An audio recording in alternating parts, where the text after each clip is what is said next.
राजस्थान में सीएम के दावेदार तो कई चेहरे दिखे, लेकिन अब सारे चेहरों से नजर हटकर भजनलाल शर्मा की तरफ गड़ी हुई है।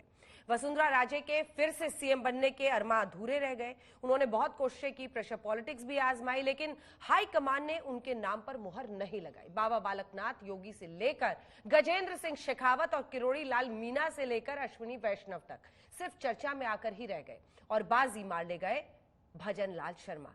लेकिन इस कयासबाजी के बीच सिर्फ और सिर्फ दिया कुमारी की दावेदारी कुछ हद तक सही साबित हुई। उन्हें राजस्थान का डिप्टी सीएम बनाया गया। दिया कुमारी के अलावा प्रेमचंद बैरवा को भी डिप्टी सीएम का पद मिला है।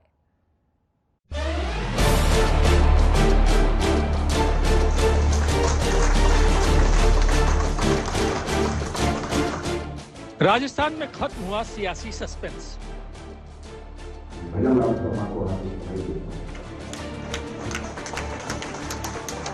भजनलाल शर्मा होंगे मुख्यमंत्री, दिया कुमारी बनेंगी उप मुख्यमंत्री, प्रेमचंद बैरवा भी बनेंगे डिप्टी सीएम। मेरे जैसा आदमी, अध्यापक का लड़का विधायक बन सकता है, दूसरी बारी भारतीय जनता पार्टी में संभव है। वासुदेव देवनानी बनेंगे विधानसभा स्पीकर।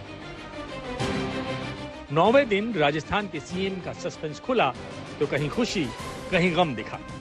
जिन जिन के नाम सीएम पद की दावेदारी के लिए चल रहे थे, सबके सपने क्षण से टूट गए। ना तो वसुंधरा राजे सीएम बन पाई, न बाबा बालकनाथ योगी को कमान मिल पाई। ऐसा है कि मैं दौड़ में नहीं था, तुम दौड़ रहे थे ज्यादा, मीडिया ज्यादा दौड़ रही थी, मैं तो अपने शांति से बैठा था। हम तो बहुत सौभाग्यशाली हैं, हम आया उसके बाद से थोड़ा सा कहीं हम तो बहुत सौभाग्यशाली हैं कि हमें इतना अवसर मिल रहा है इस जीवन में। लाखों करोड़ों लोग रोज पैदा होते हैं और हम उनमें से एक सौभाग्यशाली हैं कि जिनको पार्टी ने अवसर दिया है जीवन में सेवा करने का अवसर मिला।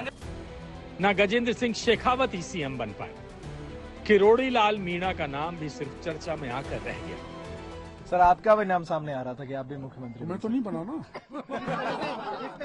देखो, हम कोई क्षेत्रवाद नहीं फैलाना चाहते, लेकिन मेरे को ज्यादा खुशी इस बात की है कि मैं भी वहाँ का रहने वाला हूँ और एक अनुभवी व्यक्ति को, जो 3 बार हमारे पार्टी का महामंत्री रहा, जिसने पूरे राजस्थान को घुमा हुआ है, वो मुख्यमंत्री बन गए। बड़ी खुशी की बात। सर, अब सुनने में आ रहा है कि संगठन में उन्होंने 20 साल से काम किया, अब आपको भी जो है मंत्रालय मिलने वाला है। सर, ये बात सही है? नहीं, मेरे को कोई पता नहीं है। मैंने पहले कह दिया था, मैं मुख्यमंत्री की लाइन में भी नहीं हूँ और अब कह के जा रहा हूँ मंत्री की लाइन में भी नहीं हूँ। आपके नाम की चर्चा बहुत ही, मेरे नाम में चर्चा ज्यादा चलती है।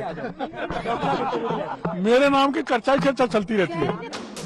अगर 9 दिन तक सीएम के दावेदारों के नामों में थोड़ी बहुत कयासबाजी कहीं साबित हुई तो वो दिया कुमारी को लेकर। जी हां, दिया कुमारी को हाईकमान ने राजस्थान का डिप्टी सीएम बनाया है।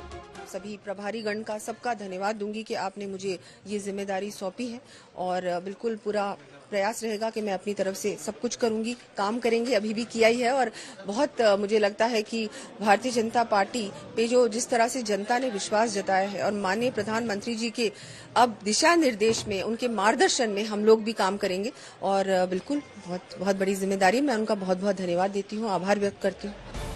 आपको बता दें कि कल यानी सोमवार को दिया कुमारी का एक वीडियो भी सोशल मीडिया पर वायरल हुआ था, जिसमें वो किसी अफसर को फोन पर डांटती हुई दिखाई पड़ती हैं और अगले दिन वो डिप्टी सीएम बन जाती हैं। अग्री करें, जब तक अग्री नहीं करेंगे इस मामले को ठंडा नहीं कर सकते। मामला अननेसेसरी भड़का है।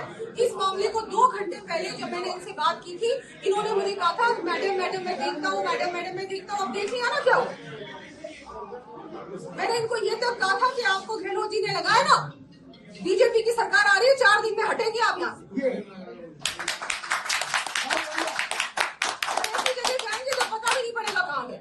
आपको जब पता है ये मामला बिगड़ रहा है, ये मामला कल आया था आपके सामने और आपको भी पता है पॉक्सो में जरूरत नहीं investigation. Why didn't they arrest? Why didn't they arrest? Rajasthan में मुख्यमंत्री के दावेदारों में अगर सबसे जोर का झटका किसी को लगा है तो वो है वसुंधरा राजे सिंधिया, क्योंकि 3 दिसंबर को राजस्थान में बीजेपी की जीत के साथ ही वसुंधरा और उनके समर्थक विधायकों ने सीएम के लिए अपनी दावेदारी शुरू कर दी थी। जो जनता की मांग है वो वसुंधरा जी है, वसुंधरा जी को सीएम बनाना चाहिए। ऐसे में एक शेर याद आता है, बड़े बेआबरू होकर तेरे कूचे से हम निकले, बहुत निकले मेरे अरमा फिर भी कम निकले। यकीनन वसुंधरा के समर्थकों को तगड़ी चोट लगी होगी, क्योंकि राजस्थान में जीत के बाद क्या क्या ना हुआ। वसुंधरा राजे ने नतीजे आते ही प्रेशर पॉलिटिक्स का रास्ता अपनाया।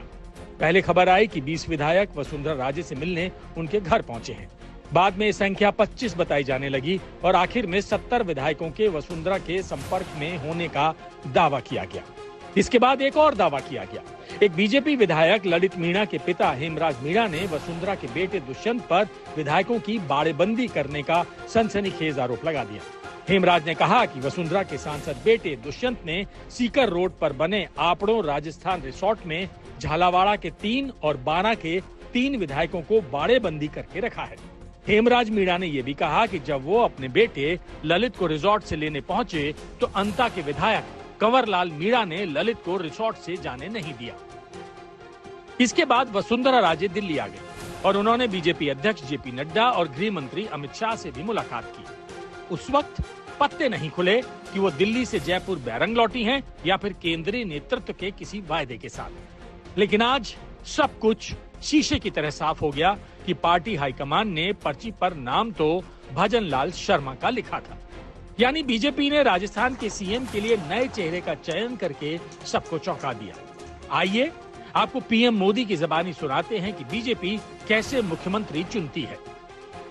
मैं लंबे समय तक मुख्यमंत्री रह के आया हूँ, 5 साल यहाँ रह के आया जा रहा हूँ। देखिए जी, ऐसा कुछ नहीं होता है जी। ये कोई अगर आपको सुना दे तेरा तो तय है और वो तुझे करवा देगा, वो मिला, कुछ होना नहीं है जी। जो कुछ भी होगा, जो नॉर्म्स तय होते हैं, नॉर्म्स के आधार पर होता है। न कोई अपना है न कोई पराया है। जो जीत कर आए सारे मेरे हैं, मेरे लिए कोई फर्क नहीं पड़ता है। दायित्व बहुत कम लोगों को दे सकते हैं और इसलिए कृपा करके कोई पहुंच जाए कि मेरा तो खास है, चलो कर देता हूं, चक्कर में मत पड़ना भाई। मेरा कहने का तात्पर्य है कि ऐसे बहुत लोग होंगे जो आपको गुमराह करेंगे। आपने इससे बच के रहना है। सरकार और कोई बनाने वाला नहीं है, जिसकी जिम्मेवारी है वही बनाने वाले हैं। अखबार के पन्नों से न मंत्री बनते हैं न मंत्री पद चले जाते हैं। दोस्तों, ये भारतीय जनता पार्टी और एनडीए का कैरेक्टर नहीं है और इसलिए कृपा करके शपथ समारोह तक मेहरबानी करके इन चीजों में कोई भरोसा मत करना। अब राजस्थान में सीएम के साथ साथ 2 डिप्टी सीएम भी बनाए गए, ठीक वैसे ही जैसे मध्य प्रदेश और छत्तीसगढ़ में बनाए गए। बीजेपी का यह यूपी वाला फॉर्मूला है जो 3 राज्यों में 2024 की बम्पर जीत के लिए अब बीजेपी ने लगाया है। आज तक ब्यूरो। तो राजस्थान की राजकुमारी दिया कुमारी को बीजेपी ने डिप्टी सीएम बनाया है। आइए आपको सुनाते हैं। जयपुर राजघराने से ताल्लुक रखने वाली दिया कुमारी विद्याधर नगर विधानसभा सीट से जयपुर से विधायक चुनी गई हैं। दिया कुमारी ने करीब 10 साल पहले पॉलिटिक्स में एंट्री मारी। जयपुर और दिल्ली में पढ़ाई के बाद उन्होंने लंदन के फाइन आर्ट्स में डिप्लोमा भी लिया है वहां, और अब वो राजस्थान में डिप्टी सीएम की शपथ लेंगे। आज तक के रिपोर्टर शरद कुमार ने दिया कुमारी से एक्सक्लूसिव बातचीत की है, सुनिए। राजस्थान के नए उप मुख्यमंत्री दिया कुमारी जी हमारे साथ हैं। दिया जी, एक जिम्मेदारी पार्टी ने दी है। राजघराने से होने के बावजूद आप दौड़ती भागती, थाने में उलझती, एक बड़ी जिम्मेदारी आपको दी गई है। जी बिल्कुल, मैं हमारे माननीय प्रधानमंत्री जी का, हमारे माननीय राष्ट्रीय अध्यक्ष जी का, हमारे गृह मंत्री जी का, श्री राजनाथ सिंह जी का, हमारे प्रदेश के हमारे अध्यक्ष जी का और सभी प्रभारीगण का सबका धन्यवाद दूंगी कि आपने मुझे ये जिम्मेदारी सौंपी है। और बिल्कुल पूरा प्रयास रहेगा कि मैं अपनी तरफ से सब कुछ करूंगी, काम करेंगे, अभी भी किया ही है। और बहुत मुझे लगता है कि भारतीय जनता पार्टी पे जो जिस तरह से जनता ने विश्वास जताया है और माननीय प्रधानमंत्री जी के अब दिशा निर्देश में, उनके मार्गदर्शन में हम लोग भी काम करेंगे। और बिल्कुल बहुत बहुत बड़ी जिम्मेदारी, मैं उनका बहुत बहुत धन्यवाद देती हूँ, आभार व्यक्त करती हूँ। भजनलाल शर्मा जी को एक कार्यकर्ता को बनाया गया मुख्यमंत्री। आप लोग चौंकी या कुछ चौंकने के लिए इंतजार कर रही थी या मान रही थी कि कोई कार्यकर्ता बन सकता है? देखिए, भारतीय जनता पार्टी में कार्यकर्ता को सम्मान मिलता है और आपने आज उदाहरण देखा, शायद कल भी देखा होगा मध्य प्रदेश में, छत्तीसगढ़ में। अगर कोई पार्टी का कार्यकर्ता हो लेकिन वो काम उसने पार्टी के लिए किया है, जनता के लिए किया है, तो उसको सम्मान भी मिलता है और उस पर पार्टी विश्वास भी जताती है। और ये आपने देखा, बहुत खुशी की बात है, एक आम कार्यकर्ता को आज मुख्यमंत्री बनाया है। बहुत बड़ा काम किया है और इससे सब कार्यकर्ताओं में बहुत जोश भी बढ़ा है, उत्साह भी है। जी, क्या प्रायोरिटी रहेगी डिप्टी सीएम के तौर पर? क्योंकि आपको मैं देखा हूं कि हर जगह जहां कहीं बलात्कारी घटना हो या फिर कोई शिकायत हो महिला अत्याचार के लिए आप पहुंचती थी वहां पर, तो अब तो एक्शन का समय है। पूरी तरह से एक्शन का समय है और कोई भी ढिलाई नहीं बरती जाएगी। कहीं भी कोई इस तरह की घटना होती है तो स्ट्रिक्ट एक्शन लिया जाएगा, तुरंत एक्शन लिया जाएगा, तुरंत कार्रवाई भी होगी। और उसके बाद मुझे लगता है टाइम बाउंड तरीके से हम लोगों को मतलब काम करना चाहिए, अधिकारियों को काम करना चाहिए और उसके बाद अगर कोई दोषी है तो उसको सजा भी मिलनी चाहिए, कड़ी सजा मिलनी चाहिए। क्योंकि जब तक वो मैसेज नहीं जाएगा ना तब तक इस तरह की चीजें रुकेंगी नहीं। ऐसी वारदातें क्यों होती हैं? क्योंकि लोगों में डर नहीं है, क्रिमिनल्स में उनमें डर नहीं है। वो सोचते हैं हम कर भी लेंगे तो हम पे कोई एक्शन नहीं लिया जाएगा, जो कांग्रेस में हो रहा था। लेकिन भारतीय जनता पार्टी ऐसी पार्टी नहीं है। यहाँ पर बिल्कुल इन सब चीजों को प्राथमिकता दिया जाएगा। लॉ एंड ऑर्डर, महिला सुरक्षा एक बड़ा मुद्दा रहा है, लेकिन अब भारतीय जनता पार्टी की प्राथमिकता भी यही है। आप लोगों के लिए एक बड़ी चुनौती भी है। देखिए, इतने वरिष्ठ नेता हैं, डॉक्टर किरोड़ीलाल मीणा, वसुंधरा राजे, बहुत सारे लोग जो हैं वो जीत कर आए हैं, सांसद भी और बुजुर्ग भी। एक नई टीम बनाई गई है पूरी, तो वो एक नई पुराने टीम का एक आप लोग सत्ता में रहेंगे, वो संगठन में रहेंगे, किस तरह से होगा? ये तो सब पार्टी के जो डिसीजंस होते हैं, लेकिन बिल्कुल हम सब लोग जिन जिम्मेदार और सबका आशीर्वाद, मैं धन्यवाद देना चाहूंगी सभी का कि उनने हम सब पे आशीर्वाद बनाया और ये रिस्पॉन्सिबिलिटी दी और सब मिलकर काम करेंगे। दिया कुमारी कह रही हैं कि जो एक जिम्मेदारी सौंपी है प्रधानमंत्री नरेंद्र मोदी ने एक साधारण से कार्यकर्ता को, यही एक पार्टी की खूबी है और अब एक्शन का समय है। हम एक्शन करके दिखाएंगे, कम से कम महिला सुरक्षा के मुद्दे पर। कैमरा शर्मा के साथ शरद कुमार, जयपुर, आज तक। तो दिया कुमारी उप मुख्यमंत्री बनी है और उनसे एक्सक्लूसिव बातचीत आप देख रहे थे। एक आम कार्यकर्ता सीएम बन सकता है, ये बात हर किसी की जुबान पर आज चर्चा में है। तो आइए आपको लिए चलते हैं दिल्ली में बीजेपी दफ्तर, जहां से हिमांशु हमारे सहयोगी इस वक्त हमारे साथ जुड़ रहे हैं। हिमांशु, पूरे देश की नजर थी कि इन 3 राज्यों में सीएम कौन बनेगा।